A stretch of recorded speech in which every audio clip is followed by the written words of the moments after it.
Hello everybody and welcome to Tom's Chatroom. Now Tom's Chatroom has been gone for a while. That's because there's no sense in me doing Tom's Chatroom on my own. So I brought the Chatroom back because I've got two people. Yep, I'm doing two in one go. Ambitious, I know. But my guests at this time are two YouTubers. Sorry, no, I can rephrase that. A pair of YouTubers. God, that is a terrible pun, but let's go with it. I am joined on the Chatroom by the two parts of the whole that is the pair of Exiles. I am joined by Unlawful and Mrs. Exile. Hello. Hi. And so, guys, sort of first question I sort of want to hit at is, what's the inspiration behind the names Unlawful Exile? Obviously, Mrs. Exile, that's pretty obvious, but what's the inspiration behind Exile and Unlawful in that sort of case? Well, the Unlawful Exile was it was actually like a potluck kind of thing. 'Cause when I was first trying to think of a YouTube channel, I was thinking like, I really wanted something to do with the word gentleman or something, because I was British and I thought it had something to do with Britain. In the end, I just decided to go on Google and I found a website that done a random adjective and noun generator.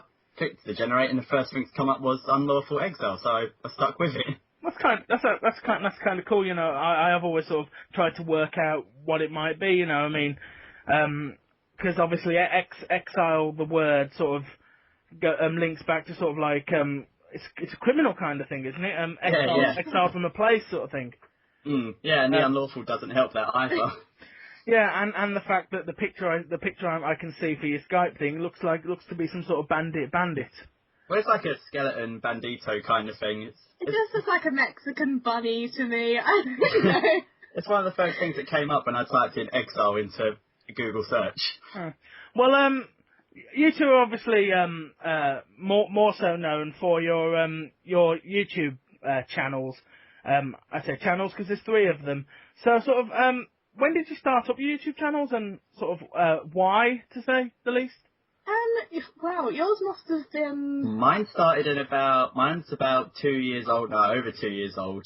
And I mainly started mine because the very first thing I watched on YouTube to do with gaming was a Borderlands Let's Play by SSOHPKC. And I got really addicted to him at one point, and I just decided to try it out myself.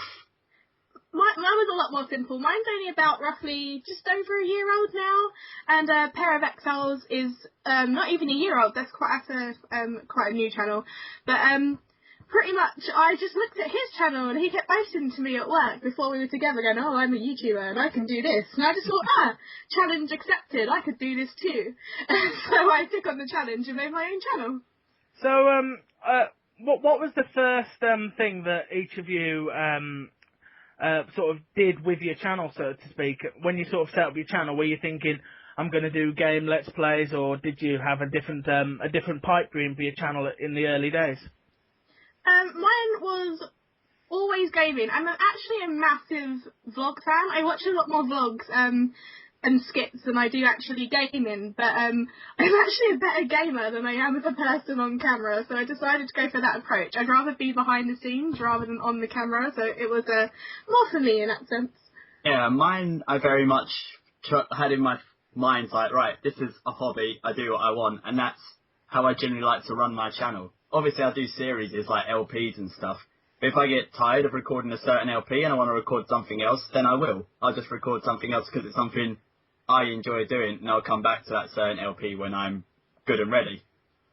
Now, obviously, the majority of what I and a lot of your viewers that you call the Outlaws watch is your content related to and involving various different types of Pokemon. Yes. So, sort of, where does are you guys in the same sort of position as I am when it comes to Pokemon, that you watched it as a child and sort of never got out of it? Yes.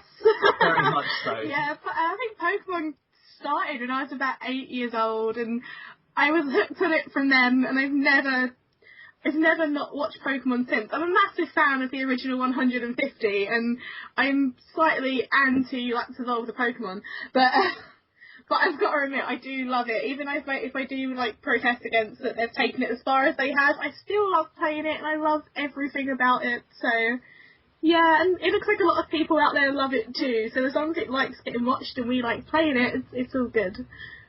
So, do you still watch the current version iteration, I suppose, of the Pokemon anime? Well, I do. Mrs. Exile hasn't. I don't know. She watches the occasional episode when I've got it on in the morning, but I don't watch it like every week. But if there's an episode on, I'll try and watch it because I think it's quite funny. It brings back a little like nostalgic feel. Is there a favourite? I mean, I'll sort of. I think this one kind of forks off. This question sort of forks off a little bit, but is there a favourite period in the anime that you just look back on and have vivid memories of, or good memories and that sort of stuff? I think if I had to think back, I think the very first thing I ever think of was the second, I think maybe in the second round of the Elite Four, where Ash was facing the Grass Lady and he had his muck just lay on a Bellsprout. I always remember that when I think of the Pokemon series for some reason. No, I think mine has to be, it was the Nidorans in Love episode. Oh, the couple episodes. I always remember that one, the two little cute Nidorans, they loved each other, and there was a whole hint about Misty and Ash that just never got explained. That was the one where they sort of ribbed a little bit of Romeo and Juliet, wasn't it? Because the two players didn't like each other. Yes, yeah. and then like Miss Exile said, they dropped in an Ash and Misty hint there, but they decided not to take it any further. So sort of, I'm one of the people who sort of thinks that they should just sort of take the Pokemon anime and just sort of keep it running as it is, but sort of do something for its older fans, people our sort of age and older. And do you think something like that would be something that Nintendo would actually consider? I hope so. I've always wanted them to bring back Pikachu's jukebox, because as a kid, that was one of my favourite things about Pokemon. Literally, beside the games, beside watching the anime, I think Pikachu's jukebox is the best thing in the world, and I think they should bring it back.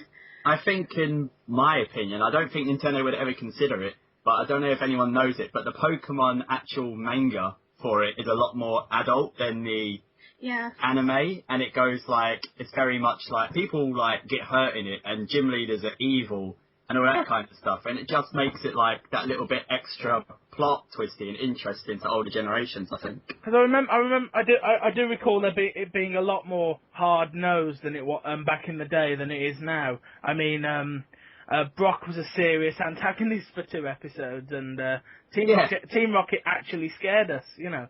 Yeah, exactly. Like, there were those times where, like, you'd see someone, like the Ghastly episode where Ash died and, like, end up floating around as a ghost. Like, that would never get done now. No, not even that. Even with the Pokemon first movie, when Ash turns to stone, who didn't cry at that? Yeah. Everybody cried. I cried last week at that. Honestly, I cried last week at that. Have you got a favourite period in the games? Favourite game, whether it's a favourite game in its original form, or a favourite game because it's got like decent hacks or something that you can play, or. Mine's got to be Pokemon Yellow, because I absolutely loved the fact you had a Pikachu follow you, and even now it was at the time. It was my favourite game to be released, and it probably still is, just because at the time it was absolutely fantastic. Even though now you probably have every other Pokemon in your team follow you, you have people follow you, whatever. But at the time, having that Pikachu come out and sort of be a bit grumpy with you at the start was just the best thing in my life when I was about 8 years old. So I think mine would just have to be, I like it the stage where a new generation comes out and there's new Pokemon, but we don't know anything about them yet, and I like it a lot before it gets to the point where everyone's like, oh, this one's got the highest this stat, and this one's got the highest that stat. I like looking at it like, oh, what's this one do? Oh, what's this one do? Oh, that one's rubbish, I don't want to use that one anymore. Like, that kind of not knowing sense. I just like the cute looking ones, so I don't care what they can do. So I love Shuckles! Shuckles don't do much, but I love them anyway. Anything that can perform in the Petit Cup in Pokemon Stadium there. Yeah, the Petit. Shuckles can destroy you all, so. Would that be something you'd like to see them bring back? Another Pokemon Stadium for, I don't know, say, the Wii U, do Pokemon Stadium and link it to any sort of DS games upwards, or? Yeah, very much so. I prefer Pokemon Snap to come back with all, like, you know, there's gone over 600 Pokemon or whatever it is now, but, you know, I'd like to be able to snap a bit of everything, rather than... There was only about 100 Pokemon in the original Snap anyway, wasn't there? Yeah, you couldn't get all of them. But there's just, like, the Pokemon is leaning towards that, the whole thing now, the whole gaming community leaning towards microtransactions. Even with this Pokemon Rumble U that's come out, you can buy little figures that give you the Pokemon in the game, like Spyro Skylanders. Oh, I don't like that though. That doesn't appeal to me. But that's what it's leaning towards. Yeah, I don't want it to go to that. Because I found Spyro the biggest rip-off of the century. So. Do you see them? I mean, obviously, mentioning microtransactions. Do you see them using microtransactions with the new upcoming games? Well, they already did it for Black and White 2. They gave you the option to buy the Dream Radar, which gave you legendaries if you played it enough, and like gave you certain items and things. Oh, I didn't know that. That's quite a fun little add-on though. If anybody has tried the Dream Radar or hasn't, I suggest try it because it is quite handy. It was enjoyable, yeah, but it's just that fact, like they say, like, oh, it's free game, but if you buy this, you can get extra stuff. Yeah. How do you think? How would sort of in an ideal world, what would the ideal use of microtransactions be in your opinion? Something that is in a Pokemon. The thing that everyone cries out for is going back to other regions. Since Gold and Silver done it, everyone wants it again. And I think the way microtransactions would work is they give you the game, they give you the region, they wait about a month and a half for people to complete it, and then, I know they do it on Xbox, but some kind of like download or something where you can go back to other regions. So kind of like a DLC? Like a DLC, yeah, for Pokemon. I don't like it where they just give you a Pokemon, because more often than not you can just get that from trading with your friends anyway.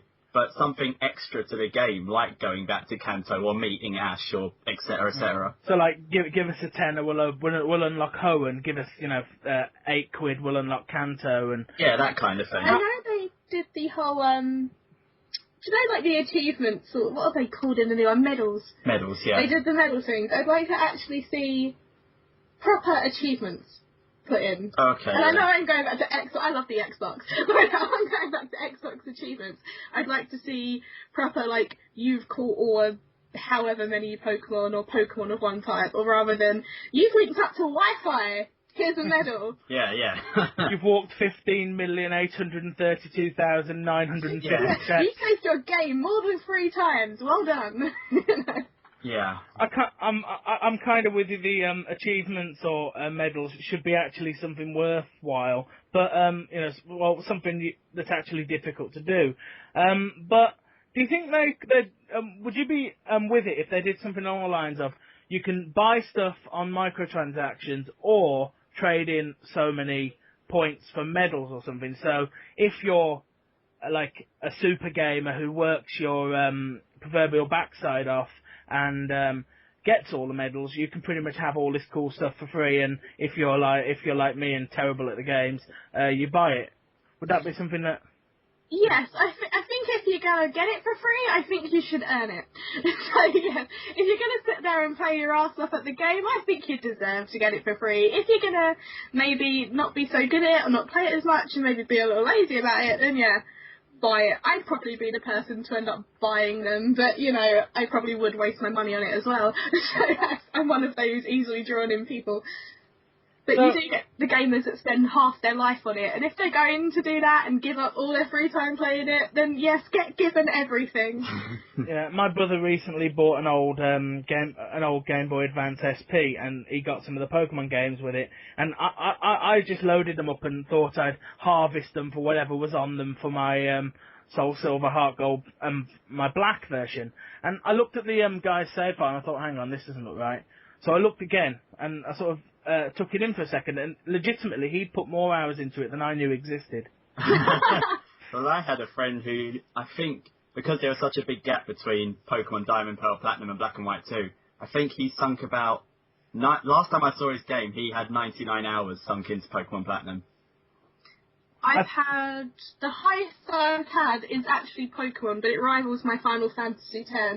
My Pokemon's been just over 80 hours, my highest one, and my Final Fantasy X was 79. This guy had done like 132 or something. Jeez. I actually said, I I don't know where this. I mean, this guy's clearly like 12 or something because he's got like all these school holidays and stuff to play the game. Yeah, you know? yeah. And Definitely doesn't work. You know, definitely doesn't work and definitely doesn't have much in the way of social life apart from collecting legendary Pokemon, which I then harvested. Apparently, I just killed them all, so I'm the Slayer. But but obviously, sort of. An interesting one, to sort of to pick at the old brain stems. I mean, obviously we know bits and pieces about X and Y, but let's sort of scrap what we already know about X and Y, and let's just say Nintendo gave the two of you the book and said, make us the perfect Pokemon game for the majority of our audience. What would you do? Oh, people would hate mine. Yeah. Might have been the most cute little fun game in the world. Nothing ever evolves. Everything's easy to catch. Nothing kills you now. Pikachu's at the start, Pikachu's in the middle, Pikachu's at the end. You can dress your character up, you know. Yeah. Mine would be tasteless, so all that unlawful. Mine would seriously be what we were talking about earlier, and maybe moving it a step towards the more, not necessarily like adult, like 12 plus, 13 plus, but something just a bit more serious, in which maybe your character was in actual, like, some semi-danger, rather than just, oh, I'm beating that guy in the evil team, and that guy, and that guy, and that guy, and oh, they're gone now. Yeah. So sort of like essentially kind of like real, in-game, real Nuzlocke rules. Something along those lines. I think I thought of an idea ages ago, and I mentioned it. I want Pokemon, something that no one's really mentioned, like a storyline choice, where if someone asks you something, you can say yes or no, and it actually differentiates the story between someone who gave the other answer. I don't okay, maybe because I've played Fable, maybe this is why I like this, but I don't always want to be the good character.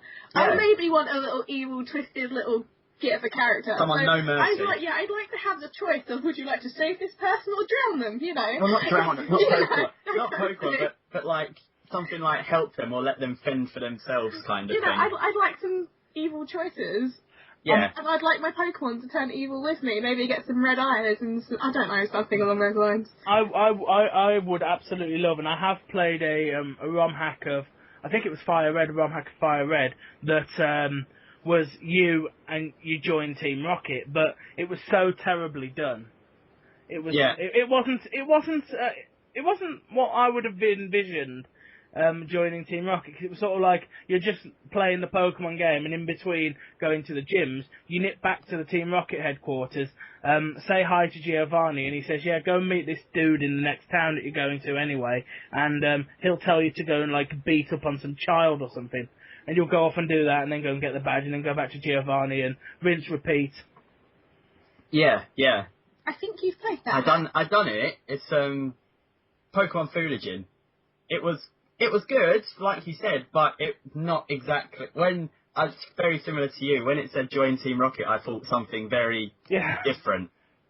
I was legitimately thinking like storming one of the gyms, backhanding one of the junior trainers into the wall, and sort of like saying, now give me your Pokemon gym leader, and the gym leader having to fight you, and then you're taking their Pokemon and stuff, you know.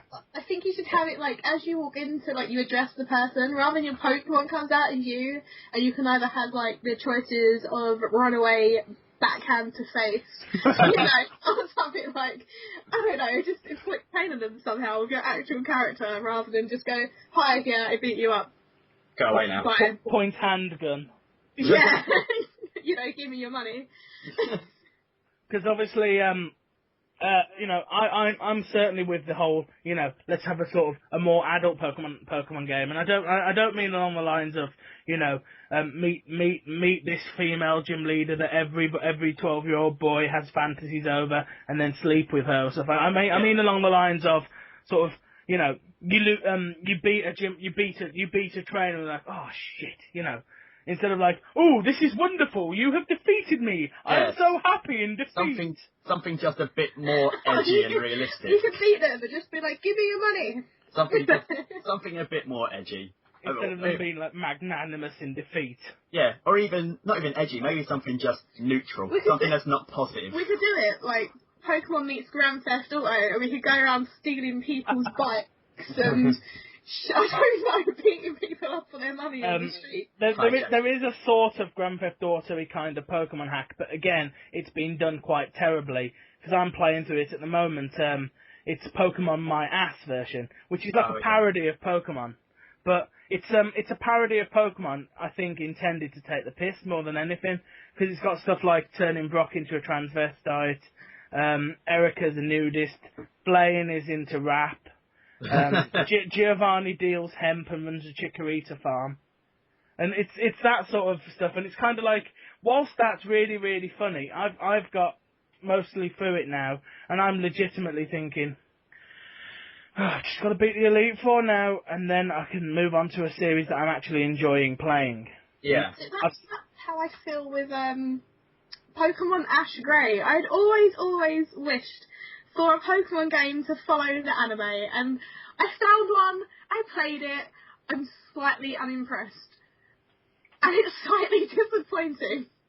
Because I played that one as well, and I absolutely loved it because it's so different. It is exactly like the anime, and I played it, and while I was playing through it for the channel, I was watching the anime on a hooky torrent, and I was sort of like watching it and sort of enjoying it, and it was sort of keeping me into it, and that's the reason why the next series I'm going to do is going to be Pokemon Naranha.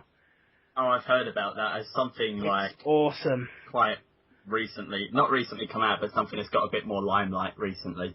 Yeah, well, it's originally in Spanish, so it's badly translated into our native tongue. But it's Ash in the Orange Islands. Oh, okay. So Okay. it's kind of like the continuation. Hack of Ruby. Oh, okay, because the guy who did Ash Grey was going to do the Orange Islands and everything, but for some reason he stopped the project. I did hear some rumours that he died, but those were never confirmed. So that is, and I've got to sort of make sure I make the statement now. I've mentioned it. That's just something I've heard on the internet. And let's be honest, guys, a lot of the things you hear on the internet are usually BS. So. But that's everyone's excuse, like when someone disappears off their YouTube channel, the very first thing, what happened to them? Oh, they died. Yeah, but that's something I heard, so, but I would absolutely love Ash Grey to be finished, per se. And just do like the Orange Islands, and hell, do stuff like Johto, because I would love Nintendo to, like, say to someone who makes a ROM hack on the level of Ash Grey, look, here's some money. Yeah. Make this game with our blessing, and that game can be for your sort of your Pokemon nerdy Pokemon fans. The kind of people who play through the game whilst like have nerdgasming on YouTube videos and stuff like that, and then we'll continue making the same game, just in a different place with different creatures, and occasionally add a blonde child in, and we'll continue making the same game and selling it to another generation of 10-year-olds, whilst you can make games to satisfy the kind of people who sit behind a computer going, no, I wish they'd bring back Ash's Charizard. Yeah, something like that, something along those lines. In fact, they actually did. Yeah, and they brought back his Butterfree as well recently. I haven't seen that, but I'm watching the anime in the American stuff, so pretty much I'm going to watch an episode when I finish recording. But so sort of, have you got any highlights of your time making YouTube videos? Anything that, I mean, I imagine a lot of stuff gets cut out of your videos. Something sets you off on some sort of a tangent, and it's something you end up not using. Is there any sort of any sort of gems that the viewers missed? Yeah, the only things we do have is we've never really cut anything out of our recordings, because we pretty much wing everything we record. What goes into the video is what goes into the video, whether it's a mistake or anything.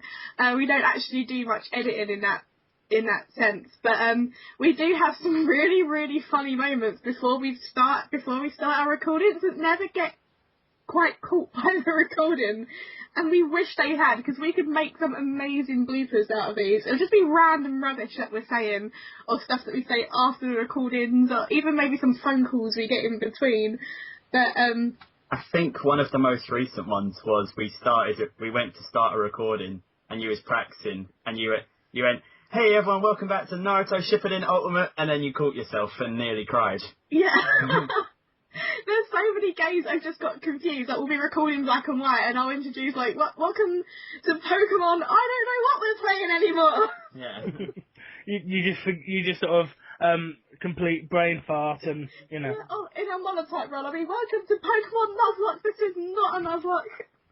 I'm pretty sure one of those got left in one of the episodes at one point. I did that on purpose. I think I know what you're talking about. It's the one where Mrs. Exile, spoilers for anyone watching the series and not far into it. It's the one where Mrs. Exile catches a Dragonair, and literally at the end, she caught it right at the end. I left it out after we said bye. I just turned to her and I just went, "You suck."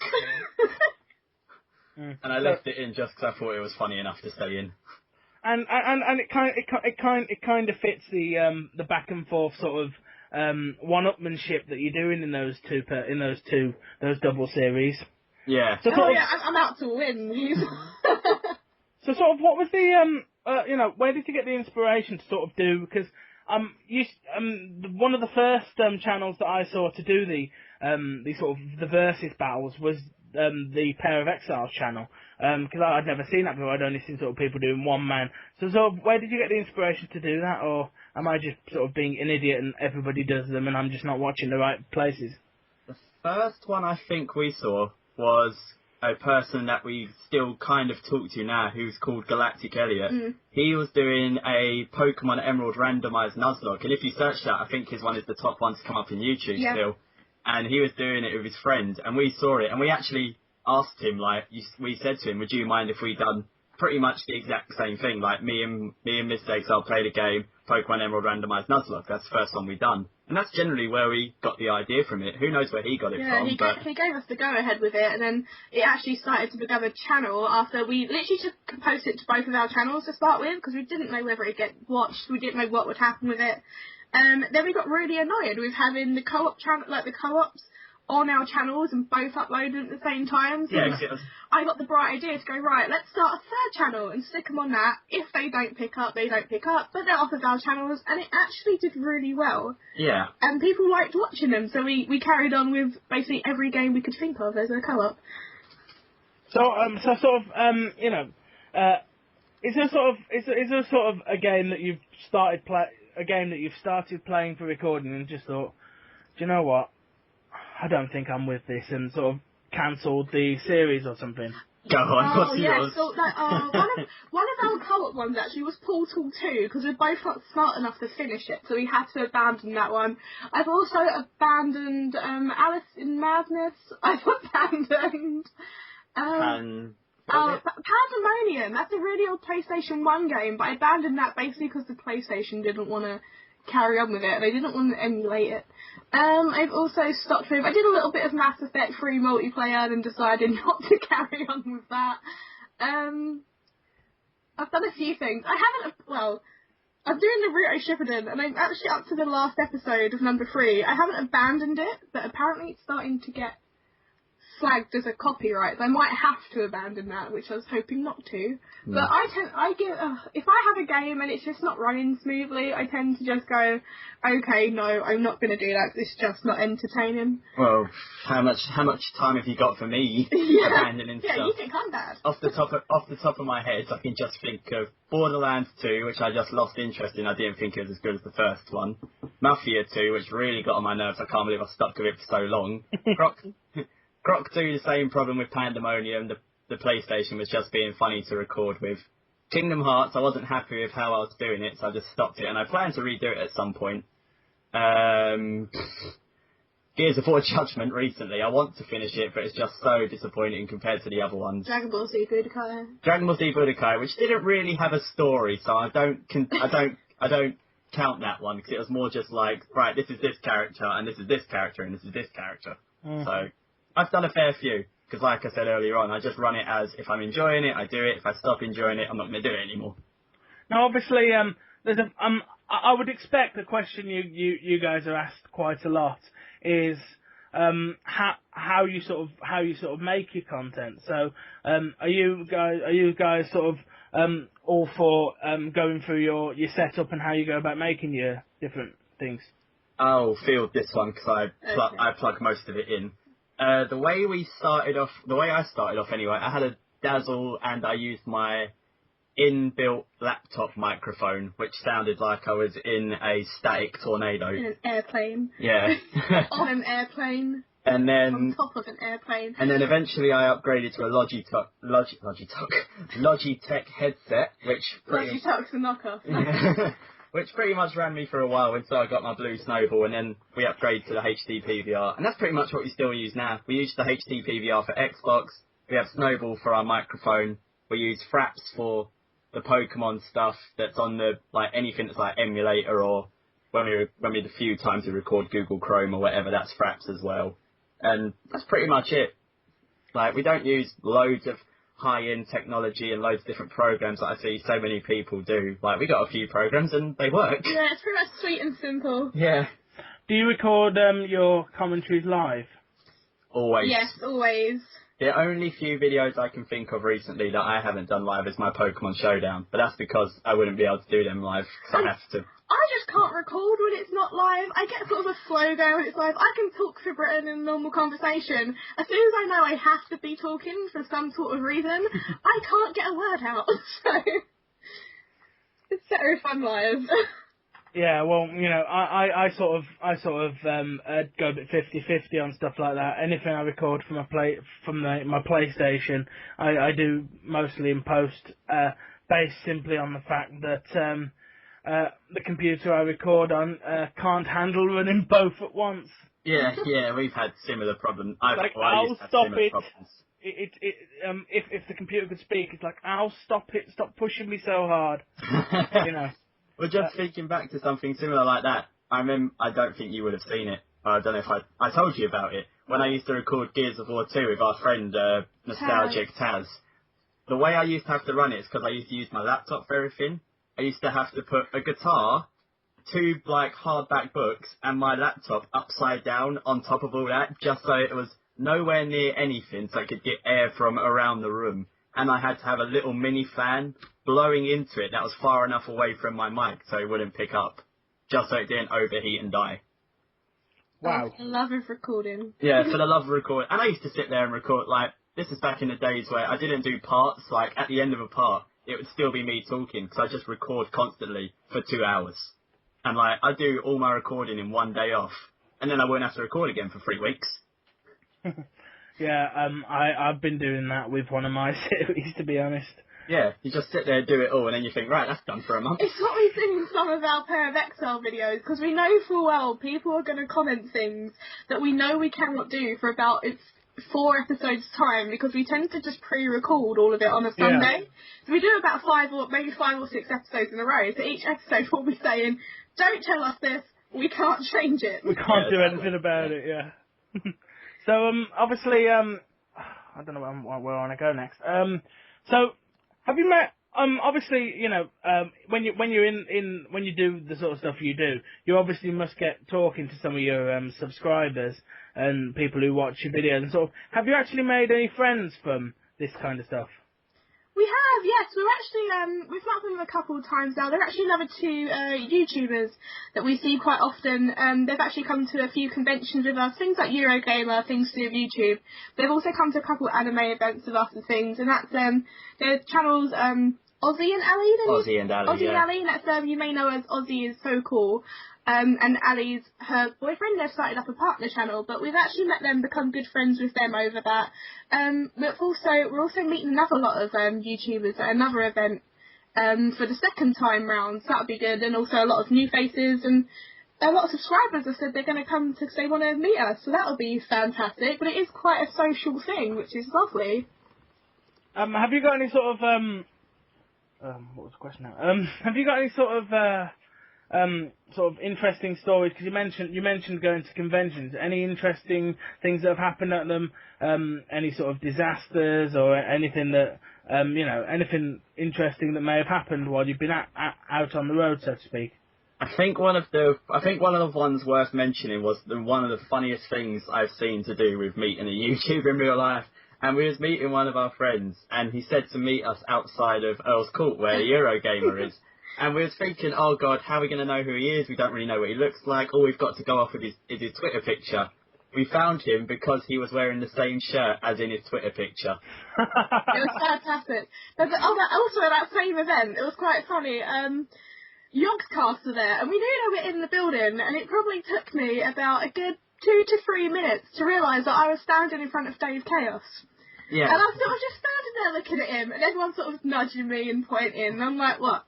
And I go, it's Dave Chaos. Oh, so it is! To which I responded to that, who? Because I don't know who they are.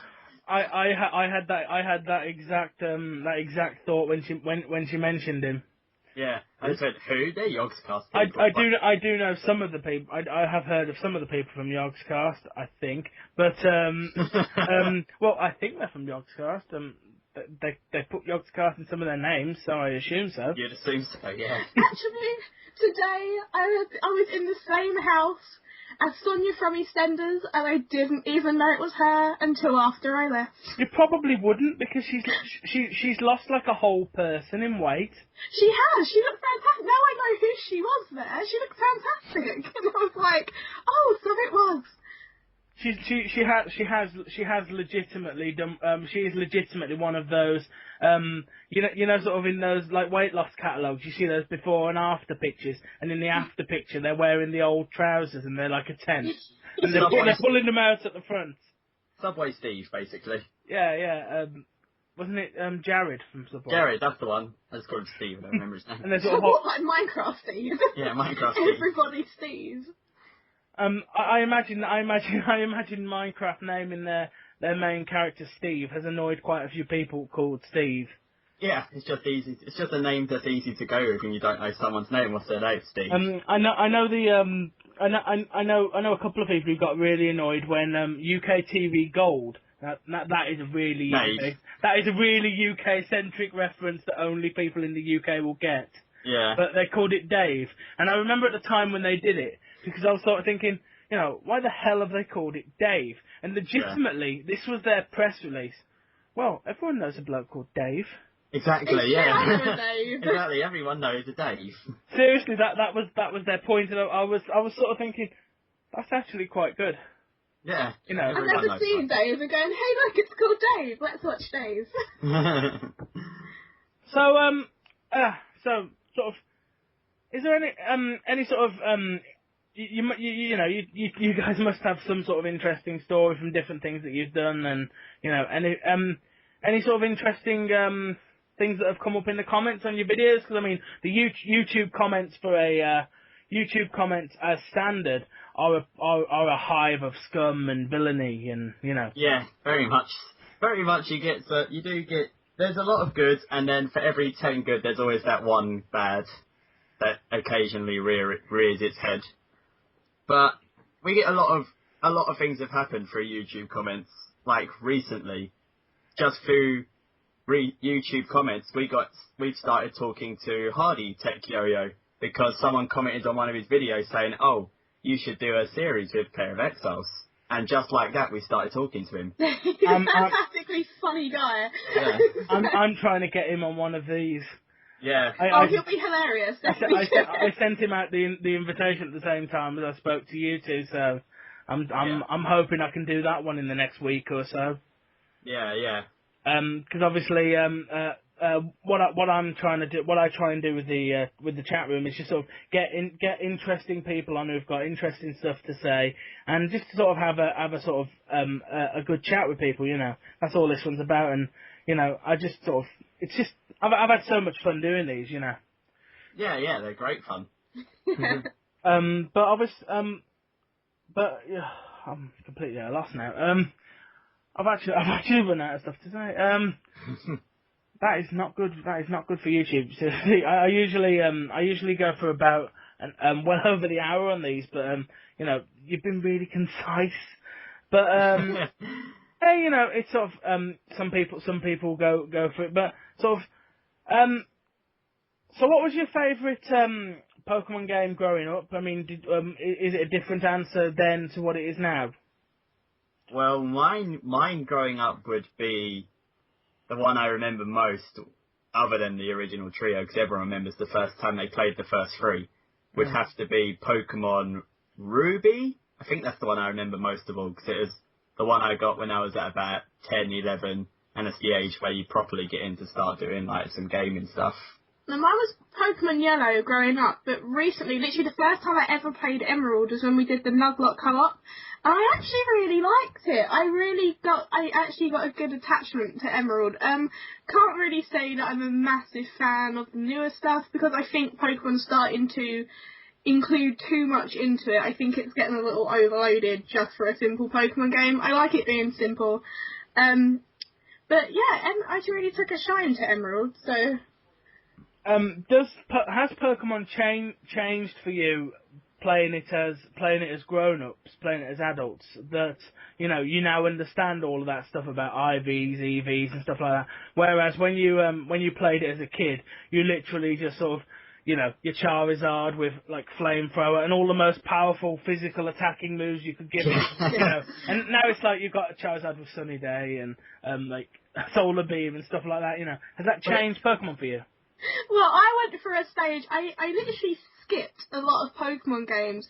I only really played up until it was literally just after Pokemon Yellow that I stopped, and then I went on my anti. Oh, they shouldn't have made more Pokemon. I don't want to play this anymore. I think it's bad they're releasing games with new Pokemon. And for years, I stepped away from it because I was really annoyed with it. And then when I started up YouTube again, I was like, right, I'm going to get into it. And then I only played Heart Gold, Soul Silver before starting it again. And I didn't quite get some of the stuff they had added in. I'm one of those people that doesn't even like using the status moves because I just like hitting things and hoping it dies. I kind of just chop it down and hope for the best. But then they started, things like Sunny Day and things, all these different Pokemon types and this affects that. And it was mind-boggling. And I was just a bit like, why is this game doing this to me? I now have to think to play Pokemon. Well, I'm well aware of the IVs and EVs and stuff like that, and I choose not to do it in my games because I think it's a lot more. It brings a mathematical and analytical side to what necessarily is a game for fun. And I just think it's to the point where you think, no, I'm not going to fight that one because I want mine to get this, and it's just. I don't agree with it. All I ever wanted to do in Pokemon as a child was catch all 150 Pokemon and declare myself a master. That was all I ever wanted to do in the games. And now I'm trying to anticipate what move it's going to use next to just try and get on to the next battle. And I find it all a bit... Okay, it's getting a little too competitive, and especially when you can now do things like Pokemon Online, where people are just trying to outdo each other. Yeah. I just think it's it was a childhood game that I found fun, and now it's become more of a competition than it ever has felt to me. Because I was recording a battle on Showdown. I think it was yesterday, and while I was recording it, I was waiting for somebody to come on so we could record another series. And while I was waiting, I just thought, sod it, I'll just have a random battle. And I got a guy who came out with his Cloyster, used Protect about 30 times in a row. My friend came on, said, "Are you ready to record?" I said, "I was hoping to just have a quick 5-minute battle. I've been in this battle with this guy for 25 minutes now, and all he's done is Protect with his fucking Cloyster." And I mean, I'm completely with the idea of, I remember being a kid and playing Pokemon to try and beat my friends in battle, but I mean, I think some of the competitive stuff has started to get a bit ridiculous, and I mean, I think they need to tighten up how often you can do certain moves to sort of to make it more free running almost, Yeah, well, to go all after school special on everyone, but it takes away the general idea of what Pokemon started on. Is that each Pokemon, you just be happy with what you got, treat Pokemon with love, you teach me, I teach you, all that general stuff. Now it's oh, this one's not good enough to be on my team. But basically, we've all become Team Rocket. I love the Shuckles. We've all become Team Rocket and going, we want the most powerful so we can take over the Pokemon world. But I don't. I just want a Shuckle. That is it. You're the one random trainer. Then my life is complete. I want to do a Shuckle run, actually. I do actually I really love Shuckles, and they've become my iconic Pokemon. I would like to do a Team of 6 Shuckle and see if I could actually complete the game with it. Don't do it on Pokemon Red, you'll face Brock and die. I beat Brock once with a Shuckle, and I was actually meant to be recording it. It was Roxanne. I know it was Roxanne, was it? And I actually squeezed the Pokemon to death with a Shuckle, and it never should have happened. I never should have been able to run that way, and the recording messed up. Yeah, so we had to redo it. So I'm completely with you on that sort of idea that Pokemon going competitive has actually sort of a rather large sweaty negative, you know, because obviously am I right to assume that everybody in their first playthrough of Pokemon when they were a kid leveled their starter to like level 86 and didn't bother with any of their other Pokemon? I distinctly remember the very first time I played Pokemon. My first team was my starter, the 3 legendary birds, and that was it. That was my end team for the end of the game. And I don't think I even got the legendary birds. I did. I definitely had the legendary birds. I had all 3. I had my starter, which was a Blastoise at the time. And I can't remember what else I had. No, wait, I didn't have Moltres. Oh, no, I don't. I had all of them. I also had a Pidgeot. Oh, yeah, I had a Pidgeot, yeah. But I basically had Pokemon that I found literally from Pallet Town to Viridian Forest. In the first 5 minutes of the game. Yeah, pretty much. I never caught Moltres because in the first game, Moltres only knew Fire Spin. And I was like, well, Fire Spin's crap, I'm not using it. Because I distinctly remember, because it was before I even knew of the Missing No glitch. I played through the game with literally I don't think I'd realised the concept of Pokemon switching.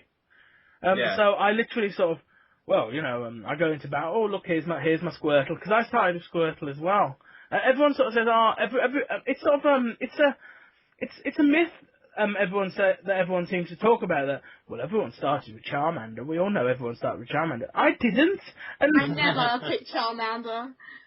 I do now because I like dragon types. And, I think the first time I actually played through it, or the first one I actually started but forgot to save, I actually started with Bulbasaur. I actually had all the games and actually started one with each of like the colour of the game, if you see what I mean. Yeah. Like red with Charmander and blue with. But I only ever actually played entirely through blue, because no matter what Pokemon game I've played, I've always started with the water type. Okay. And you just like the colour blue, and in Pokemon Blue, everything had a blue overlay. Yeah, that was quite nice. I like that. Everything was blue. Do you remember? Do you remember the first time you discovered the rare candy cheat? Yes, I do. I was shown it. I never used it. I was shown it at school by a friend, and he always knew all the cheats and stuff, and he was bragging how he had like a level 900 Snorlax somehow. No, I did the Singo cheat, but then when someone went to me, do you want your rare candy? I was like, no, I'd rather train them. I was all a bit like, why would I rare candy my Pokemon? I was even stubborn at that age, so. No, I did. Rare candy everything up to 100. I was like, yes, no one can touch me. Because I do distinctly remember learning about, discovering the rare candy glitch and the Master Ball glitch, then running around with limitless Master Ball, catching anything and everything, like 13 Rattatas and anything anything and everything that I came across. Yeah, I'll have that. Yeah, exactly. I'll have that too. I remember when I found out about there was the I didn't know at the time that it was anything special. But when you go to Cinnabar Island and there's a Rattata that's at about a level 40 something, and you only come across it once. And I came across it, thought, it's a Rattata, and ran away from it. And then I found out that it was actually something that was rare, and I didn't know. I don't actually think I ever discovered that. I mean, did you ever catch Missingno first time round, or? Yeah. And did it destroy your file? Because that was the thing. Everyone said, Missingno destroys your file. It never did it? It never destroyed my file, but it did glitch out the start of my game. It never destroyed my file, but when I saved it, having missed a note on it, if I turned my game off and on, it wasn't there again when next time I went back on my game. No, mine used to glitch out. It was always there when I saved it, but when you first turn the game on and the Pokemon flash up, like all the different ones keep moving past the trainer. Yeah. They used to just be pixels. Oh, okay. No, mine, I never got to keep a missing note because mine kept disappearing. Then it went up one level and became a Kangaskhan, and I lost the love for it. So When I did it, it just glitched out my Hall of Fame data. Oh, okay. Which particularly I didn't care about anyway, because I ran through the entire Elite Four with a level 100 Mewtwo and just sort of didn't understand the whole and just sort of didn't understand that the Elite Four are actually supposed to be difficult to beat. Yeah, exactly. You know, and psychic. Oh, I'm the champion. It used to completely crash my game sometimes as well. I would only do it like after you first got into the game, like I'd be swimming and then all of a sudden my game would just die, and then I'd turn it back on and I'll be back where I was. But it's the only, so you never really lost any files or anything like that. Hmm. So, I suppose we're getting on to stuff like, is there an all-time favourite Pokemon? All-time favourite? Yeah. The one I have the most fond memories with is my Mewtwo. Because I've always loved Mewtwo since the first film, since I first saw it in the anime when it was in its like robot suit. I was like, wow, it's brilliant. Yeah. No, mine at the moment it has to be the Shuckles. The Shuckle. I found a new respect for the Shuckles, and I'm gonna use them in everything, hopefully. So I just really love it. It's so you know, pathetic, but I think I can make it great. So sort of. Referencing Shuckle, would you give Shuckle an evolution in the next game? No, I like it how it is. I don't want it to change. I just want it to be as helpless as it is now, and I want to make it great and make people see it as a great Pokemon as it is. What could you name a Shuckle evolution? Shucklord. Well, I've kind of got this image of a Shuckle evolution being something along the lines of Bowser. Spikes and... Yeah, like, the Shuckle shell, the big spikes, sort of, the big angry face, you know. Little stumpy legs. I mean, it's not particularly that far, it's not as far from what Shuckle looks like as, like, Blastoise is from War Turtle, because I always remember that thinking, that evolves into that? He got guns. You know, he's got machine guns now, you know. What the hell's this, you know? Or even, Charmeleon to Charizard kind of works, as does the Bulbasaur one, but, you know, sort of, where'd those come from, you know? Why is he you know, and all that. So, I mean, you could sort of do something like that, even possibly giving him a fire subtype. Oh, a little subtype. But then you'd have to get rid of one of his bug or rock, and I think you'd have to get rid of his bug because he'd stop being like a little feeble bug and be a bit more intimidating. Yeah, but that's why I love him. Well, 'cause he's a little bug in a rock. Yeah. He's just a little worm in a rock. I just feel like I want to help him. Carry him around. Yeah, pretty much. Put him in my pocket and treat him like he's a pet more than a Pokemon. But saying that though, you did teach yours Rock Smash, and we did come to the agreement that the only way a Shuckle could use Rock Smash is if you threw it at the rock. Yeah. So are there any Pokemon that you guys think that need evolutions in the next gen? You have one that's your favourite, or the one that I mentioned to you and you agreed with it, and that quite a few people are saying, and that's Jinx. Oh yeah. Oh yeah. But I want it to become like a sort of sexy Jessica Rabbit style. They'll never do that because I want it to aimed look at kids. cool and slim and amazing. And I mean, Jinx needs its evolution because Jinx.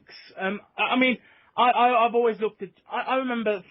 Originally playing the game, didn't really care much about Jinx. But now I look back and I'm playing with a Jinx in one of my games at the minute, and God, that sounds really, really dirty. What the hell have I just said? Anyway, I sort of, Jinx. I definitely I look at Jinx as it's in a sort of a trio with Electabuzz and Magmar. Yes. And they've got their baby forms, and the other two have got their big sort of super forms. They're like evolved form kind of thing, Magmortar and Electivire. And I think Jinx needs something that could fight with them. So I kind of think, obviously, yeah, I think Jinx does slim down and get taller, but I also think it sort of bulks out a bit, sort of. Oh, she's going to end up looking like Ursula from The Little Mermaid. I think if I wanted one, in a serious note, I'd say Pinsir, because Cypher got one.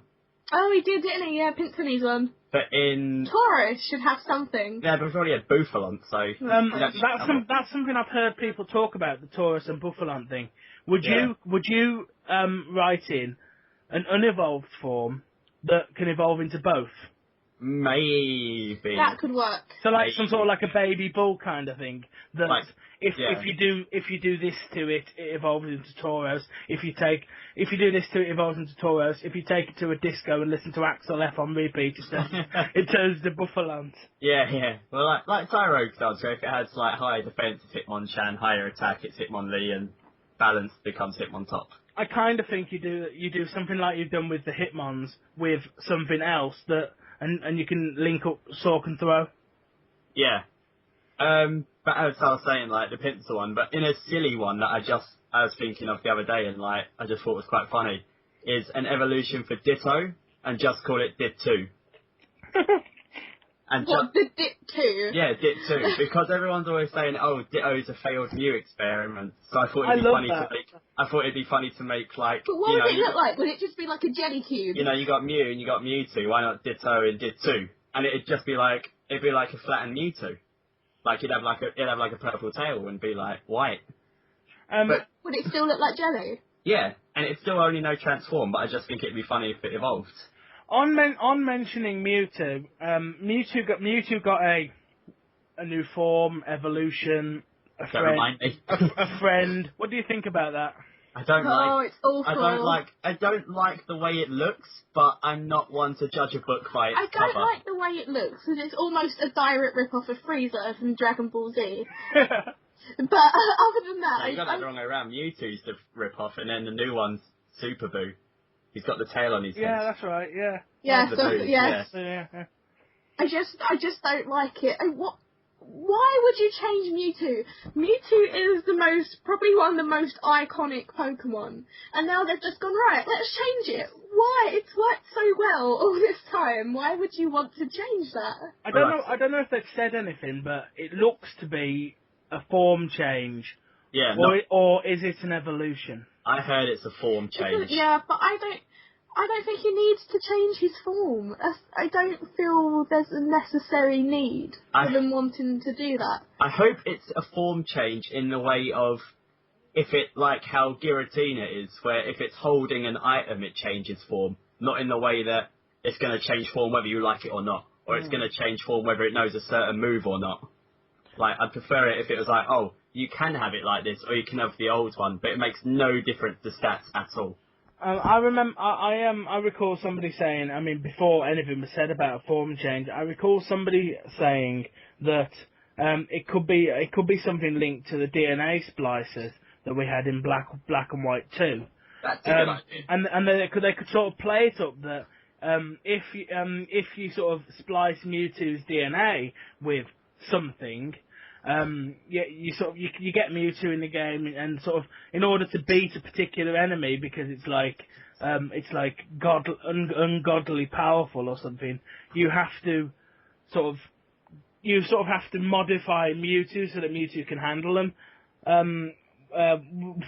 Would that be something that you'd be behind if they did that? It's more story driven, rather than the idea of just like, oh, people like the first 150, so let's try and incorporate that somehow. So if they'd done it in terms of story, maybe it'd work out a bit better. But I think the thing I'm most excited for is the fact that because it's got a new evolution, or a new form or whatever, I'm pretty sure you can catch a Mewtwo in X and Y. Yeah, I'm looking forward to. Of the two version mascots for X and Y, have you got a favourite? The ones on the... You like the... What was the one that looked like a... The deer. Yeah, the deer looking one. It's basically just it looks prettier. That's basically it, but... I remember seeing that deer thing, that deer one. Is it Xerneas or Eveltar? Something like that, yeah. I think it's Xerneas. And thinking, is that not just like a modified version of a Virizion? Yeah, or a Swordsbuck or something, yeah. Do you think they'll do anything along the lines of like they did with dealing, and it's got different forms in different seasons? What do you think the next one of those kind of things is going to be? Whether it's a season-based Pokemon change or a new element to Pokemon, like if your Pokemon is sort of doing this at this particular time, it does this or whatever. I hope it if they do have something like that, I hope it changes because of, depending on which region you're in, kind of like how Cast Form used to do. Ooh. Or like change depending on what town you're in or near. Honestly, I'd like them to remove it altogether. What, all the different... Yeah, I can't stand stuff like that in the game. Go stand by this rock at this time of the day to evolve into this. But then it matches up with your own games. It's like at night time, in your actual night time where you're supposed to be asleep, go and do this and it'll evolve into this. And I just think it's misleading. Oh, you was one of those little people who didn't know to change the DS clock. I remember that. I remember that happening. Having that kind of problem with, because I played Pokemon, and Game Boy Advance, Game Boy Advance SP, and that's when I stopped because I didn't get a DS for the longest period of time known to man. I eventually got it around about the time Soul Silver came out, so I went and bought Soul Silver. I went and bought Soul Silver thinking, oh, this is really cool. Got this Pokewalker, thinking, well, I had a pedometer. I didn't use that. Put it back in the box. Close the box. Played the game. I think there's still a Ghastly on my Pokewalker, actually. Thinking about it now. I really liked my Pokewalker. I don't know why. I just liked it counting my steps in a day. I felt healthy. Did either of you try and cheat your Pokewalker the way you used to cheat the old? Did either of you have? I remember having back in the day a Pikachu pedometer that had a Pikachu on it, and it got more. It was sort of like a cross between a pedometer and a Tamagotchi, and it had a Pikachu on it. Yes, I had that. No, I never did. I had that. You could shake it, and if you shook it, your Pikachu got dizzy. Yeah. Really... Because if you shook it, it realised, like, hang on, you can't walk this fast. I never used the Pokewalker, mainly because I never had one. Because I bought the game, but I bought it second hand. Oh. So it didn't come with it. But the original time I played it, I actually downloaded it first, and then I felt bad, so I bought it anyway. Cause I got it on day of release. Yeah, I got it on day of release. No, I didn't. I waited a while. Because it was my return to Pokemon, because I'd been out of Pokemon through the whole Diamond and Pearl saga.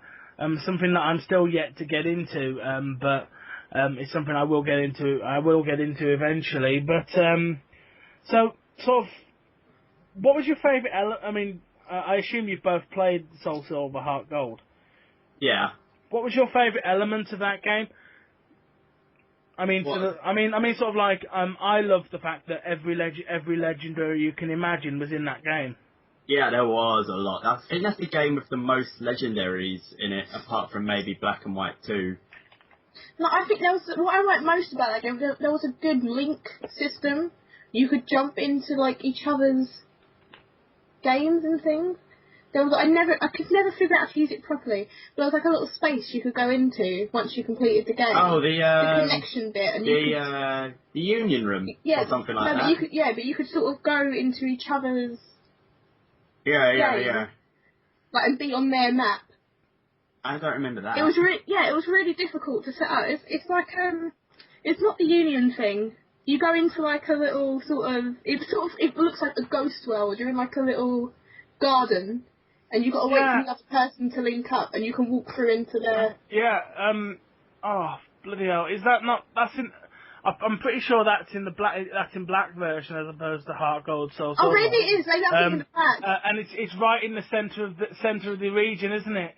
No, you're right. Yeah, it is black. Yeah, I can't think what it's called. It's not Extra Link, no, that's... I never done it, whatever it was. Extra Link, something like that? Yeah, it's something like that, Extra Link. You never did that? No. That's in black, ignore me. It's not in Heart Gold Soul Silver. It's like this big sort of green garden with loads of bald blokes running around in it, isn't it? Yeah, there's like monks there. Yeah. And, I know what you mean. I went in there on one of my friends' games, didn't understand what the hell to do with it, so left. And then just went back to... I didn't know what to do. I just liked the fact you could do it. I never done that. I never had many friends who played Pokemon, so I never got the chance to do that. So I'm getting my games confused then. So what happened in Soul was the one we recorded. I know. I don't remember. Heart Gold, Soul Silver. Heart Gold, Soul Silver had every legendary known to man in it. Yeah, and it's the one where the Pokemon followed you. Was it the Geisha Girls? Yes. Yeah. Oh, I quite like the Geisha Girls. That's all I really remember from that. Okay. I liked Pokemon following me. Oh God, those Geisha girls, those Kimono girls, how bloody difficult were they to beat?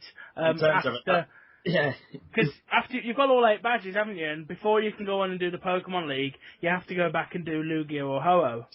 Oh yeah, Lugia wiped out your entire team. I nearly won a Nuzlocke. I remember now. Yeah.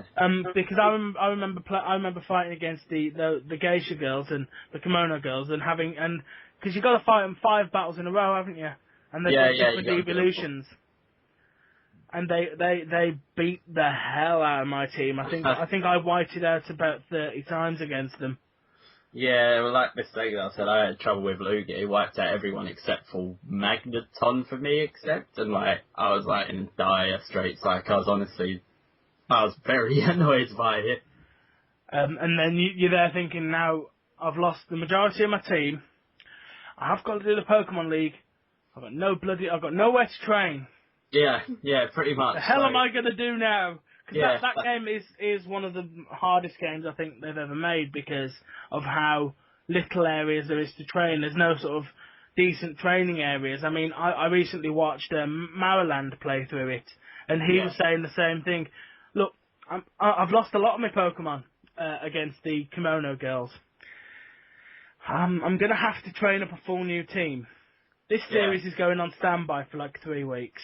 That's what I said. That's what we done, wasn't it? When mine died, we said something we had a week without uploads basically because I had to get a whole new team ready because it was right before the Elite Four. So I had to get 5 new Pokemon up to level high 40s or whatever it was. I don't think I lost anybody. When? During the Kimono girls. I don't know. You got close. I don't think I ever had. Well, even playing through my first time, I didn't struggle with it. You got close. I remember you got close and we was laughing about it, but no. I've just been lucky, I guess. We have been lucky, yeah. Considering how we actually play Pokemon, we have been very lucky with the way things have worked out for us in our videos. I know,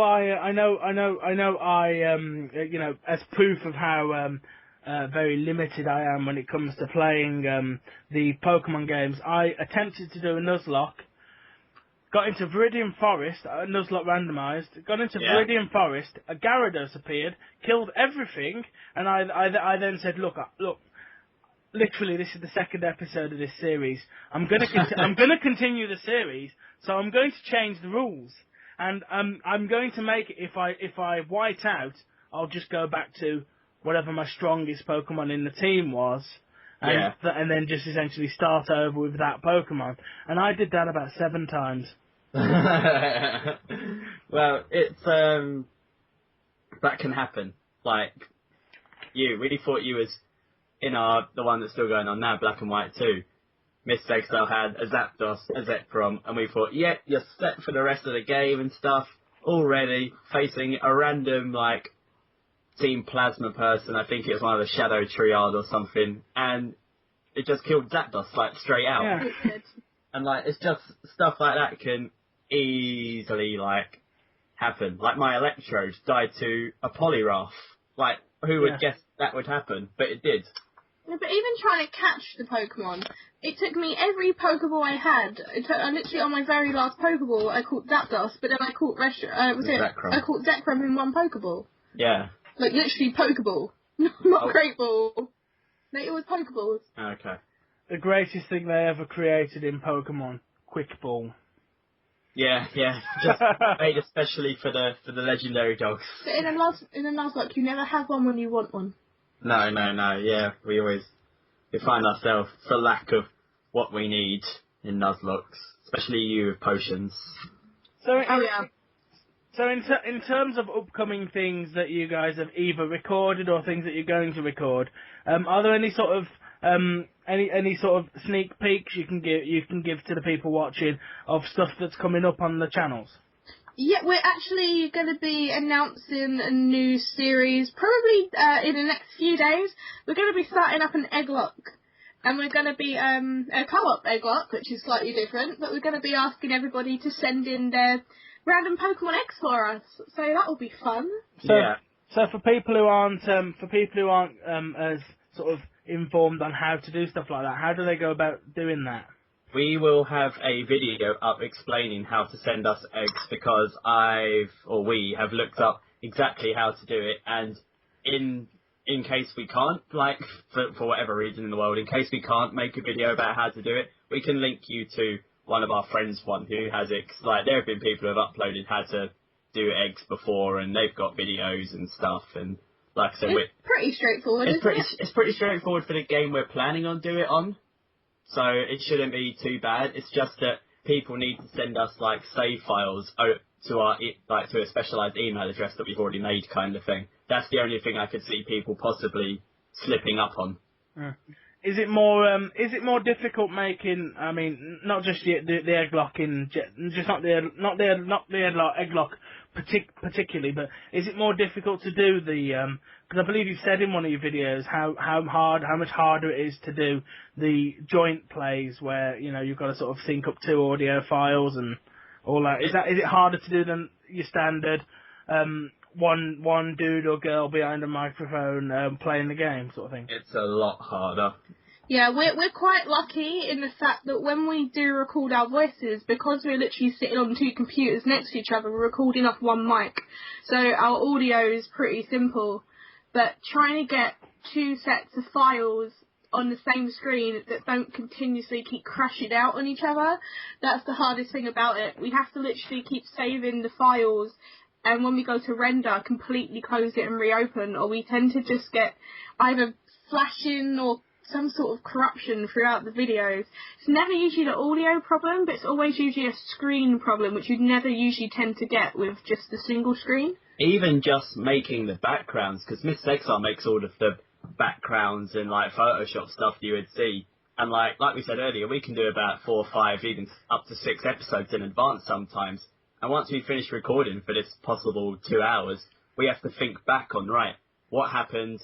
What new Pokemon did we get? Did someone die? What order did it happen? When did we get the badge?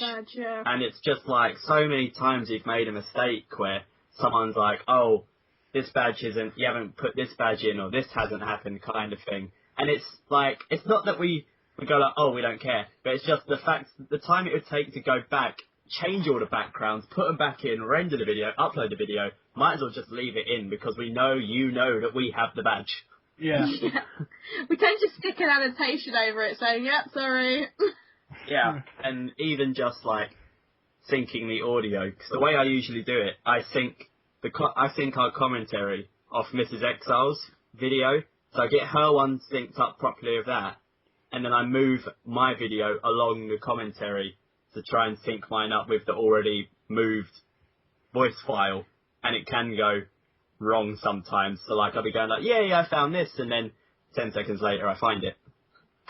And like, yeah, you create some spoilers, shall we say? You create some spoilers, and I think out of anything that can go wrong with a video, beyond the flashes, beyond the backgrounds, the thing that annoys me most is desynced audio, because I don't like watching videos that have it, and when ours turn out like it, I don't like it at all. And then you'll get at least 15 comments all saying, it's not synced up properly. Yeah. We know! Yeah, and it takes a lot away from the video, because people don't say stuff that like, oh, this was funny, or this was good, or I liked when this happened. Instead they focus on what went wrong. Yeah. That's one thing that I hate about YouTube comments, that as soon as there's something negative in your video, that's what's picked up on. Yeah. Like, in the way as I'm sure you know, and many other outlaws know, me and Miss Exile have, in our videos, it's very back and forth banter. Like, I'll say she's stupid, she'll say I'm stupid, we'll make fun of each other kind of thing. It's just in some episodes, I'll do more stupid stuff, in some episodes she'll do more stupid stuff. But in a few of the episodes, people will turn around to me, majority, and say like, oh, you're being very mean to Mrs. Exile. Yeah. And, like, it's just at the point where, like, you have to turn around to him and say, if I was mean to her, we wouldn't be doing the videos anymore. Yeah. Yeah. Like, she clearly knows we're joking, because that's how all of our videos are. That's over, yeah, you better be joking. Yeah, but I do get a lot of things like people like, oh, I like Mrs. Exile more, or oh, you're being very mean to Mrs. Exile. I don't like you because you're always making fun of her. You have your fair share of Unlawful fans. I have a fair few, but Exile's definitely the fan favourite. Because obviously, the way I look at it, and I mean I do the same with my videos, is I turn myself up to, like, I know it's the common thing, but I turn myself up to 11, and sort of, you know, it's me as I am as a person, but a bit more noisy, a bit more over the top, and you know. Exactly. As a person, I generally like to make jokes about... Or make fun of me. Not even just make fun of you, make jokes and make observations and stuff like that. And in everyone's videos, they are themselves more often than not, just more of themselves times 10. Yeah. So, like, where I normally like making jokes about observations, I always make jokes about observations in videos. Or things like me just button mashing and getting a bit generally fed up is literally just me. I do just not pay attention in most things that I do. It's just the way I am. I'm not being slow and I'm not being silly or stupid. I just lack the attention span. And by the time we're on recording about a 4th or 5th video, the attention's out the window, you know. In my case, it's desperately scraping for a pun about something that's going on. Desperately like clawing at the floor to try and find some sort of pun. I mean, all the pear puns that I made at the start of this. You know, desperately scraping for something that works, because, you know, that's sort of my sense of humour turned up a little bit. But have you guys? I mean, obviously, take off the YouTuber hats for a moment. Have you guys got any favourite YouTubers? You know, that I suppose you could look at as idols to you? Go on, you go first. See, mine are all more vloggers, to be honest. I don't always want to start YouTube since I first ever watched, this was years ago. This is when Smosh were first getting big, and Shane Dawson and maybe Brittany. I used to watch a lot of vloggers, and that's what made me want to get into YouTube. Gaming-wise, I wouldn't actually say I have a favourite. But what about you? If I had to have an idol, it just basically has to be the person who got me into doing YouTube, which is SSOHPKC. But in terms of YouTubers I watch at the moment, there really isn't that many. I watch Hardy because I like Hardy's videos. I think they're entertaining. Yeah. In terms of gaming, I don't watch many. At the moment, I'm watching the Finest Bros because I just found them out, despite how big they are. But I very much change a lot of the time what I'm watching. Like just last week, I was watching a lot of WoW Krendor stuff, who does like League of Legends stuff. But next week, I could be watching something completely different. Yeah. Because I remember I'm very much new to Hardy stuff. You know, I started watching Hardy stuff because I saw you two going back and forth with him on Twitter, and I sort of jumped in and sort of had a little play at that, and you know, I'm very new to Hardy, as in subscribed yesterday. So I'm definitely going to be. I hope he doesn't mind that I only subscribed yesterday, but hey, you know, that's something that, you know, I'm certainly dabbling in. And I mean, I think I found you two via I think it was Hoodlum's Crafty. Oh, okay, yeah. People. I think Unlawful commented on Hoodlum's Crafty or something, and I came to you, and then sort of then from you found Pair of Exiles, which then you know, two people on Pair of Exiles linked to Mrs. Exile, and that was the road, I suppose, something along those lines, you know. I think that's how a lot of people find a lot of YouTubers now, kind of thing. Like there's very rarely you find a YouTuber like just through a video or just by searching. Like you'll find them by them doing something with someone else, or a comment where like that might have got a few thumbs up or something, or just interactions on Twitter. You click on their Twitter, you see that they've got a YouTube channel, and you check it out. Yeah. So I suppose we need to start to wrap up a little bit. Have you got a favourite character from Pokemon history? I mean, I don't mean a Pokemon necessarily. A favourite character, whether that's from the game, the anime, the manga. Oh, mine's Ash. I've always loved Ash since I was a little girl. I think he's incredible. His character's amazing, and he's the Pokemon master.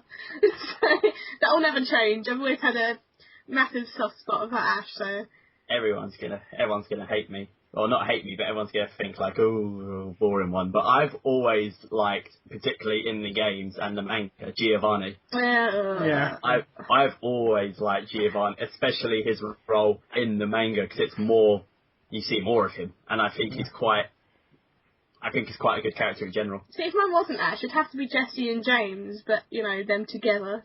Plus, I love the way that Team Rocket always imagine, like, Giovanni, like, oh, imagine him waking up to Chingling, and, like, he's always, like, this really big, muscly guy that does, he's, like, surfing and going in the jungle and everything. I think it's fantastic. It's usually Meowth who does those, isn't it? Talking about how much the boss's life would be made better if they caught Pikachu. Yeah, I love that. That's one of the reasons why I love Giovanni so much, because he's always just doing that kind of thing. I love Jesse and James. Yeah. Can't stand Meowth. Yeah, you don't like Meowth, do you? No. I'm sort of, whilst I like Meowth, I do kind of think it'd be kind of interesting if they evolved him. Yeah, to see a talking Persian. A talking Persian, because then suddenly it's all new. It's a new ball game. It's a new ball game, and Giovanni's got a Persian, but Giovanni's Persian doesn't talk. No, exactly, yeah. Would that make... Would you think he'd change his voice? But rather than like, meow, like he is now... He'd be like, meow. No, do you think he'd be a bit more like the Iams cat and be like, I am the Iams cat? A bit more elegant. Yeah. A bit smoother, suave. And I mean, I really don't like the way that Team Rocket have been sort of put into a very side role at the moment, They literally pop up every 2 or 3 episodes, decide to attempt to catch Pikachu, fail, bugger off, and come back a few episodes later. Yeah, they're not even in it every episode anymore. I mean, whilst it was annoying at a point when they just sort of, hi, we're Team Rocket, here's our motto, yep, we're going to attempt to catch Pikachu, we're going to succeed, we've got Pikachu, now we're going to run away whilst laughing evilly, whilst travelling slowly away from you, whilst you're watching us, you're going to stop us, you're going to get Pikachu back, you're going to have that big moment, I love you, buddy, and then we're going to go away now, and, that did get very annoying at one point, because it was pretty much the same thing, lather, rinse, repeat. Yeah. Very much away. Yeah, but now we miss it. Yeah, exactly. And now I miss having them around, You don't know a good thing until it's gone. And I miss how evil they were in, like, episode 2 of the anime. Yeah, for they're like, we're going to kill everyone. They, like, started gassing out the hospital. Yeah, they gassed out the hospital. James was actually intimidating. He was, because he had that sort of suave, smooth voice. Yeah, like... Jessie was, like, the scariest woman ever, because she had this, like... that sort of big pointy red hair, and then sort of now they're just like bumbling idiots. Yeah, whereas before, like you said, like James was like a suave, had a rose, like an evil Antonio Banderas, and like Meowth used to scratch people, and they used to get like red, like bloods, like scratch marks on their face, and like now it's like you're lucky if Meowth doesn't just fall over his own feet. Of all a lot of the episodes in the Pokemon anime have been banned for various reasons. Have you watched any or all of the banned episodes? I still have it on tape somewhere. I have the Christmas episode where Santa has basically an army of Jinxes. Oh yeah, I've seen that one. I have that on videotape somewhere because I recorded it because I couldn't see it on the day. And, like, that was banned because, basically, the Jinxes are black in it, and now they've been changed to purple. It's because Jinx looks very much like the characters in the black and white minstrel show. Yeah, and if you look back, it does. It does. It really does. It does, but it wasn't made for that purpose, I don't think. But it's just the fact that, like, I have it on tape, I've seen it, it's banned, I could still watch it if I wanted to, kind of thing. What about stuff like, I mean, this one not so much as the one I've got after, but what about Electric Soldier Porygon? I haven't seen it, but it's the one where, like... It's the one with all the seizures, yeah. Yeah, the kids are, like, having seizures. It's the one where, in the Ash Grey, we was going on the tiles that moved, and it was really hurting our eyes. Yeah. It was the episode to do with that, and they went inside, the PC link. Yeah. No, I haven't seen it, but I haven't seen it, but then again, I haven't wanted to. And then, I mean, obviously, the other big famous band, one of the other big famous band episodes, there's a few more that I want to talk about, but another big famous band episode is, of course, the Safari Zone. Where he has the gun. Where he points that Thunderbolt shotgun. Is it a revolver or a shotgun? I don't remember, but he just keeps pointing the gun at Ash. And Jesse and James get hold of the gun at one point. Yeah, You know, I remember. I mean, because I've watched that with subtitles. And in the episode prior, Jesse and James were being, at that point, what Jesse and James were, as you said, Meow falling over his feet, James's trousers falling down or whatever, you know. Yeah. And then, like, in this episode, they're like, well, now we've got a gun. We're going to point the gun at this old man. I'm like, where the hell has this come from? That escalates quickly. This would make sense if you were the Team Rocket from episode 2. Team Rocket that you are now... Yeah. It's sort of like if you were watching an episode of Mr. Bean, right? And then somebody stole Teddy, and then he suddenly beat the bloke to death with Someone stole Teddy, and it ended up turning into like Taken Free.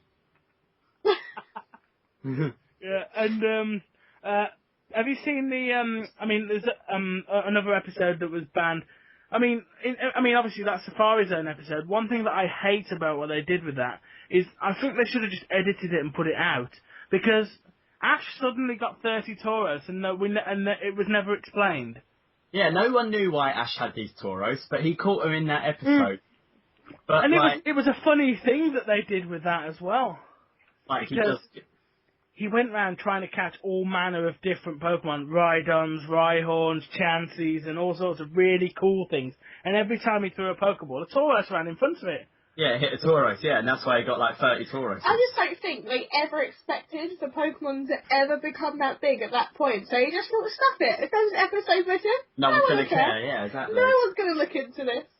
I mean, another banned episode, this one slightly less, because this one was only banned. Was it here or in America? I'm not sure. The one is it Beauty at the Beach or something like that? Where James has inflatable boobs. Yeah. Oh yeah. Where he has the inflatable boot. Yeah, and he's flaunting them. Yeah. to say the least. And then completely out of nowhere, Ash's mum wins the Bikini Babe contest. Yeah. Completely out of nowhere. Why are you here, Ash's mum? Yeah, I've seen that one. We need a plot line, you know. I've seen it. I've seen I've seen an edited version of it where they cut the bit with James out, kind of thing. But yeah, I just don't know. I don't know why they did that episode. It's nothing about Pokemon really, to be honest. Have you seen anime filler? But it's not to do with Pokemon. Even like Bleach filler, they still have their swords. Like, that has nothing to do with Pokemon at all. She's not like wear bikini in her spare time, you never know. But it's nothing to do with Pokemon. I think the only Pokemon in it is Pikachu. And even it's the characters. And even then he's just on the shoulder. Might be a hat. Are you with them banning episodes like that, for stuff like that? Or, because I mean, obviously, I sort of look at it as, well, that's not too bad really, you know. Stick a parental guidance tag on it and say, parents, please watch this episode before you show it to your kids. And I think you're covered. Yeah. So I watch a lot of anime, and there are so many things that are far worse than that are put in anime. So they've just marked it up as the appropriate age, and I think if they do that, that's fine. People are still going to watch it no matter what. Yeah, exactly. As long as it's marked up correctly, then no problem. I mean, obviously, other episodes have been banned because of tragedies and stuff like that. I mean, the episode with Tentacruel and Tentacle. I don't know if you guys know about this one, but know that this one was actually banned recently because Tentacruel destroys a building, and they banned it because of 9/11. Yeah. Yeah, I think that's a little. Although I can see why they did it, I think it's a little of an over-exaggeration to what it could interpret, which it just isn't. It's a hilarious over-exaggeration because they banned the episode and said, oh, no, we can't let anybody see this episode where a tentacle destroys a building, yet they didn't edit the theme, the introductory thing, which has Tentacle destroying a building. Yeah, he slams the building, yeah. That is still in the title stuff, even for the edited episode. You know, the episode that they banned, that is still there. Tentacle destroying the building. Well, you know, they banned stuff like Tentacle destroying a building because of 9/11, and yet, like, you know, I don't think if on 9/11 people would bat two eyelashes if, like, on the channel they showed Die Hard or something. Yeah. I don't think people would really care, to be honest. Like, it is like saying, right, you've banned that. Okay, London bombers had train bombers. Okay, let's ban anything that's got a train in it. Yeah, exactly. You know, Thomas the Tank Engine is done. No more. Yeah, Ringo Starr's out of work. No more. Ringo Starr's out of work. No more emails. Any letters sent after the 3rd of July will be thrown in the bin. I was hoping you'd get that gag. And another one that they did. This one is absolutely ludicrous. They banned an episode based on its title. The episode with Haunter, Gengar, and Ghastly, where Ash is killed and is pulled out of his corpse and floats around. That episode was called The Tower of Terror. Ah, yeah. And they banned it on 9/11. Yeah, it's called The Tower of Terror, yeah. That's ridiculous. That's ludicrous. That's just based on the name. Isn't the Tower of Terror a ride in Disneyland? Yeah. Better ban that. We better go and ban that. Yeah, let's go close it down. Police State Road, the whole of the park. I assumed they banned that episode because it was essentially Ash died. No. He got squashed by a chandelier. From what I've heard, from what I've read, that was banned based on it being called the Tower of Terror and the Twin Towers reference. I assumed it was because he died, basically, because Misty's crying by his body, going like, Ash, wake up! Like, he's dead. He's flying around as ghost Pokemon, and he's going through walls. They turned him into stone in the movie, and they kept that in. Yeah, he was dead there as well. And everyone cried in that. Pikachu died as well in that Tower of Terror episode. He got squashed as well, on his shoulder. Oh, yeah? I don't think anyone's ever referenced that. Ash is dead! Stuff Pikachu! Yeah, Pikachu died. Pikachu is... On mentioning Ash is dead, now we're going into some strange enemy waters here. But what do you? You know where I'm going with this? What do you think of some of the theories? No. I assume you know the one you're talking about. The one I told you about, the Ash is in a coma theory. No. There's the Ash is in a coma. There's the Ho-Oh gives eternal happiness. Yeah. And there's some others as well, like Giovanni's Ash's dad and all that good stuff, you know. Yeah. I think it's people looking too much into just no. It's not meant to be thought that far into. I think it's people looking too much into it, kind of thing. You have to remember, this is essentially a kids program. I mean, if you're going to look more into this, why not look more into Yu-Gi-Oh and think like, oh wow, this is clearly a boy who goes around thinking cards are like money and has schizophrenia. It's true.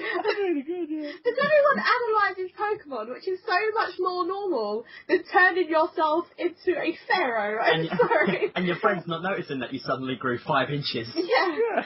I'll turn into an adult, you know. You've grown 5 inches, and suddenly you have an epic voice. Yeah, suddenly I talk like this. Yeah, it's not even your own grandpa realizes. I become epic. And that kind of thing. Like, even in like the 5th season of Yu-Gi-Oh, your grandfather wears a mask, looks exactly the same, wears the same clothes he's always been wearing, just with a question mark on it, and turns his name backwards. Yeah, and everyone's like, who the hell is that? Who's Like, this mysterious man dressed like somebody I know? I definitely think it's people just looking far too much into it. It's a kids program, but because it's a very popular one, people want something to be wrong with it. People want something to be different about it.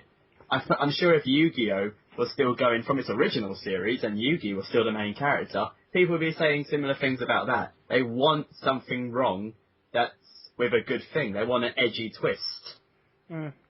I'm with you on that. But you know, we have totally gone like at the usual. So we have totally gone a real long one here. So I know I said this about half an hour ago, but we really should start to wrap up. Give the guys watching, listening, whatever I'm calling it this one, where to find you guys, either individually or joint on various different social media, Twitter, Facebook, YouTube, thechristianmingle.com, you know, all the usual social media places they can find you. Well, you can find me. My YouTube channel is Unlawful Exile. If you search that, I'll come up. My Twitter handle is @UnlawfulExile. I pretty much keep it same no matter where I am.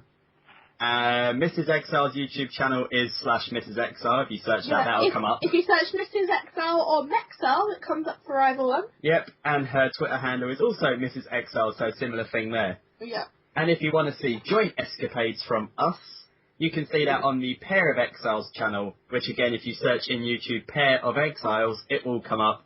And that's the same for our joint Twitter account, which we use primarily just to say what's happening on that channel. So, thanks for giving me a serious chunk of your time, guys. So